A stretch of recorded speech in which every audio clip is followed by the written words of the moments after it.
तो नमस्कार दोस्तों। जैसा कि दोस्तों आपने एक इंस्टाग्राम पे एक चर्चा का दोस्तों क्लिप देखा होगा कि 2026 तो में तो दुनिया ख़त्म ही हो जाएगी। कभी-कभी दोस्तों कहा जाता है कि ज़बान पे माँ सरस्वती का वास हो जाता है। तो क्या उस बुढ़ऊ की दोस्तों ज़बान पे उस समय माँ सरस्वती का दोस्तों वास हो गया होगा? क्योंकि जैसे ही दोस्तों 2026 शुरू हुआ है, तो जो सिनेरियो बन रहे हैं, जो कॉन्फ्लिक्ट देखने को मिल रहे हैं या जो बातें सामने आ रही हैं, उससे दोस्तों यही लगता है कि ये तो सिर्फ़ देशों का दोस्तों एक सोच-विचार करके जो अभी तक थमा है, नहीं तो जो हरकतें इस समय दोस्तों यूएसए कर रहा है या जो बाकी देश कर रहे हैं, उससे दोस्तों यही लग रहा है कि हाँ, किसी का भी दोस्तों अगर दिमाग सनक गया तो शायद वर्ल्ड वॉर 3 ही शुरू हो जाएगा और वर्ल्ड वॉर 3 का मतलब दोस्तों धरती का विनाश ही है। जैसा कि दोस्तों अभी कल की ताज़ा खबर पता चल रही है कि ईरान में दोस्तों अपनी मिसाइलों को दोस्तों बाहर निकालना शुरू कर दिया है। हालाँकि उसकी 6 से 700 मिसाइलें पहले से ही दोस्तों बॉर्डर पे लगी हैं, लेकिन उसके बाद भी दोस्तों वो अपने बंकरों से जहाँ पे मिसाइल दोस्तों स्टोरेज उसका रखा हुआ है, सड़कों से दोस्तों वीडियो दोस्तों वो एक ऑफ़िशियल वीडियो है जो कि ईरान के क्या कहते हैं सेना का एक टेलीग्राम चैनल है जिसके द्वारा ये वीडियो दोस्तों अपलोड किया गया है, जिसमें जो है वो अ, हाँ, सही। जिसमें दोस्तों वो ईरान की सड़कों से तेहरान से दोस्तों और भी जो उनके एरियाज़ हैं, वहाँ से दोस्तों वो इन मिसाइलों को रास्तों से लेकर जाते जा रहे हैं और दोस्तों अल्लाह हू अकबर के नारे भी लगाते जा रहे हैं। तो दोस्तों ईरान जो है वो पूरी तरीके से दोस्तों अमेरिका के खिलाफ लड़ने के लिए कमर कस चुका है। वो दोस्तों बिल्कुल भी पीछे हटने वाला नहीं दिखाई दे रहा है। वहीं दोस्तों अमेरिका का जो युद्धपोत मैंने आपको पिछले वीडियोज़ में भी अपने थोड़ा बहुत बताया है कि अब्राहम लिंकन ये दोस्तों अब 1 या 2 दिन में दोस्तों सॉरी दोस्तों ईरान के जो पास है वो पहुँच जाएगा।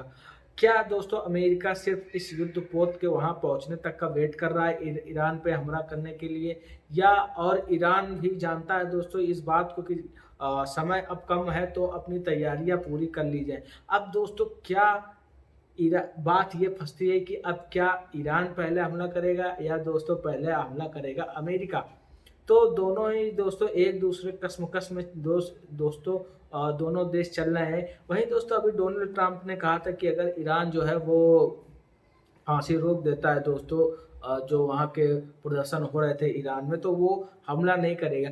कथनी और करनी में दोस्तों आज के समय में बहुत बड़ा अंतर है। किसी भी देश का कोई भी जो भी कहता है वो कहता कुछ है, करता कुछ है और अगर बात हो अमेरिका की तो दोस्तों उसकी बात की वैल्यू कभी भी ज़ीरो ही रहती है। कोई वो अपना स्टैटिक्स के हिसाब से, आज के फ़ायदे के हिसाब से दोस्तों वो अपनी बात को बोलता है और पल भर में दोस्तों अपने फ़ायदे के हिसाब से वो अपनी बात से बदल भी जाता है। तो अमेरिका क्या कहता है दोस्तों इससे कोई मतलब नहीं, दुनिया रखती है उसके क्योंकि सबको पता है कि वो करेगा वही जो उसके फ़ायदे में होगा। तो क्या ईरान के ऊपर हमला करने से दोस्तों अमेरिका को अगर फ़ायदा हो रहा होगा, तो वो ज़रूर से ज़रूर हमला करेगा। लेकिन दोस्तों इसके रिपरकशंस भी दोस्तों क्या कहते हैं वो अमेरिका को झेलने पड़ेंगे और जो देश अमेरिका को अपना बेस प्रोवाइड करे उनको ये रिपरकशन दोस्तों झेलने पड़ेंगे और ख़ास करके दोस्तों इज़राइल के ऊपर। इज़राइल दोस्तों अभी तक बीच में काफ़ी शांत था पर अभी 2-4 दिन पहले नेतन्याहू ने दोस्तों अपने पार्लियामेंट में ये बयान दिया है कि अगर ईरान ने इज़राइल के ऊपर हमला किया तो उसके ऊपर वो इतना भीषण हमला करेंगे कि उनके पुश्तें याद रखेंगे। इस टाइप का दोस्तों बयान नेतन्याहू ने दिया है। तो क्या दोस्तों आने वाले 2 से 4 दिन इस सदी के दोस्तों बहुत ही महत्वपूर्ण दिन होने वाले हैं। क्या उस चर्चा की बात दोस्तों सही साबित होने वाली है? दुनिया सच में विश्व युद्ध की तरफ बढ़ने वाली है? ईरान को ईरान दोस्तों एक कोई कमज़ोर देश नहीं है, वो बिल्कुल भी पीछे हटने वाला नहीं क्योंकि उसको भी दोस्तों चाइना और रसिया का पूरी तरीके से सपोर्ट मिला हुआ है। हालाँकि उन्होंने अपने जो अमेरिका के साथ युद्ध है, वो उसमें वो अपनी आर्मी तो नहीं भेज रहे हैं, लेकिन बाकी टेक्नोलॉजी का दोस्तों पूरी तरीके से उसको सपोर्ट मिल रहा है। अभी कल या परसों में दोस्तों चाइना के 16 कार्गो प्लेन जो है वो ईरान में पहुँच के उसको इक्विपमेंट के हवाले से पूरी मदद करने में लगे हैं, रडार या डिफेंस सिस्टम जो भी हो। वहीं दोस्तों रसिया ने अपने ही एरिया में, साइबेरिया में इंटरनेशनल कॉन्टिनेंटल बैलिस्टिक मिसाइल यानी को परीक्षण अपने देश में करवाया है दोस्तों। तो इससे ये दोस्तों साफ साबित होता है कि दोनों ही सुपर पावर दोस्तों ईरान का बैक से पूरा सपोर्ट कर रहे हैं। वहीं दोस्तों अमेरिका ने जो है वो ईरान को घेरना शुरू कर दिया है। 24 से 48 घंटों की बात है। दोनों वो अपना जो इनका युद्ध पोत है दोस्तों, वो अब्राहम लिंकन, उसमें दोस्तों उसमें जो वो दुनिया का दोस्तों इकलौता ऐसा युद्ध पोत है जिसमें जो एयरक्राफ्ट है वो न्यूक्लियर दोस्तों बम ले जा सकते हैं। दुनिया में सिर्फ यूएसए के पास ही दोस्तों वो उस टाइप का है। और उसके साथ दोस्तों 4 डिस्ट्रॉयर भी चल रहे हैं जो कि बिल्कुल तबाही मचाने के लिए दोस्तों इस समय आतुर है।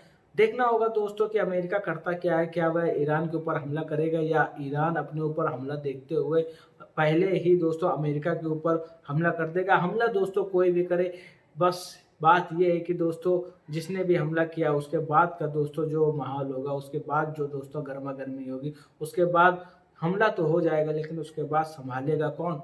आज दोस्तों ये बहुत ज़रूरी देखने लायक है कि कुछ बुड्ढे जो है वो कितने सारे यंग लोगों के जीवन को बर्बाद करने में लगे हुए हैं। जहाँ खामनेई की दोस्तों बात करें तो वो 86 ईयर्स का हो गया है, वहीं डोनाल्ड ट्रंप भी दोस्तों 75 प्लस चल रहा है।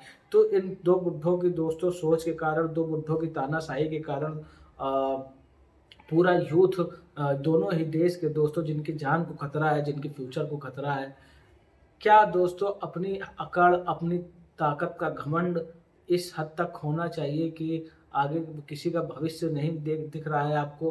क्या बच्चे अगर आप किसी कहीं मिसाइल गिराएँगे तो क्या वहाँ कोई इनोसेंट नहीं मरेगा जिसका युद्ध से कोई लेना-देना नहीं है? क्या अमेरिका अगर ईरान हमला करता है तो जहाँ-जहाँ उसने बेस बनाए होंगे सऊदी अरेबिया, कतर में या जहाँ भी वहाँ वो हमला करेगा, तो क्या वहाँ निर्दोष लोग नहीं मरेंगे? या अमेरिका जिन हवालों की बातें कर रहा था कि इन लोगों को फांसी ना दी जाए, इन लोग की जान ना ली जाए, जब वो मिसाइल अटैक करेगा तो क्या वो लोग नहीं मरेंगे उससे? ये सब चीज़ें दोस्तों शायद आज के टाइम में बहुत छोटी हो गई है। इंसान की जान की दोस्तों कोई कीमत नहीं बची है। और ये जो वर्ल्ड लीडर्स हैं दोस्तों, ये अपने देश को बढ़ाने के लिए, अपने आप को सुपीरियर दिखाने के लिए आज इस हद तक गिर चुके हैं कि इनको कोई भी दोस्तों शायद एथिक्स का दोस्तों ये लोग पहाड़ा भूल गए हैं बिल्कुल। तो दुनिया को फिर से दोस्तों जितना हम लोग इन्वेंशन और दुनिया भर के ये सब चीज़ें करना वो तो ठीक है, लेकिन उसके साथ-साथ जब बच्चा पैदा होता है तो उसको शुरू से मोरल ड्यूटीज़ या एथिक्स को बताना भी ज़रूरी है कि इंसान की जान की कीमत सबसे ज़्यादा है दुनिया में। बाकी कोई ताकत उसके वो न उस एक जान चली जाएगी तो आप उसको वापस नहीं कर सकते। आप 100 लोगों को मार सकते हैं लेकिन एक आदमी को जीवन नहीं दे सकते। तो कृपया करके ऐसी नीतियाँ ना बनाएँ, ऐसे व्यावहारिकता ना करें कि लोगों की जान चली जाए जिससे। पर आज शायद ये सब बातें दोस्तों इन बातों का कोई मतलब नहीं है। और ख़ासकर अमेरिका के लिए दोस्तों, जब वो किसी देश का प्रेसिडेंट ही उठा के अपनी जेल में डाल सकता है तो वो कुछ भी कर सकता है, उसका कोई भरोसा नहीं। वहीं दोस्तों खामनेई ने अपने यहाँ होने वाले प्रोटेस्टरों को दोस्तों मार-मार के उनका भैया तल लिया, तो अब शायद वो लोग डर के खामनेई का ही सपोर्ट कर रहे हैं। वो दोस्तों एक अलग बात है, लेकिन कुल मिला के जो भी हो रहा है दोस्तों वो सही नहीं है, वो दुनिया के लिए सही नहीं है, वो लोगों के लिए सही नहीं है। लड़-लुड़ के ये बुड्ढे तो अपना जीवन जी चुके हैं, मर जाएँगे, लेकिन जो यूथ है, जो आने वाली पीढ़ी है, उसको शायद दोस्तों ये लोग एक ऐसा अ, शमशान दे के जाएँगे कि वो पल-पल को मरेंगे, भूखे मरेंगे, बच्चे मरेंगे और क्या होगा भगवान ही जाने। लेकिन मेरी तो यही है कि भगवान दोनों बुड्ढों को सद्बुद्धि दे और लड़ाई झगड़ा ना हो, वही दुनिया के लिए अच्छा है। और इस बारे में आप क्या सोचते हैं इन दोनों बुड्ढों के बारे में? कमेंट में ज़रूर बताएँ और वीडियो अगर अच्छा लगा हो तो चैनल को लाइक करें, सब्सक्राइब करें और जो भी करना है करें। Thank you.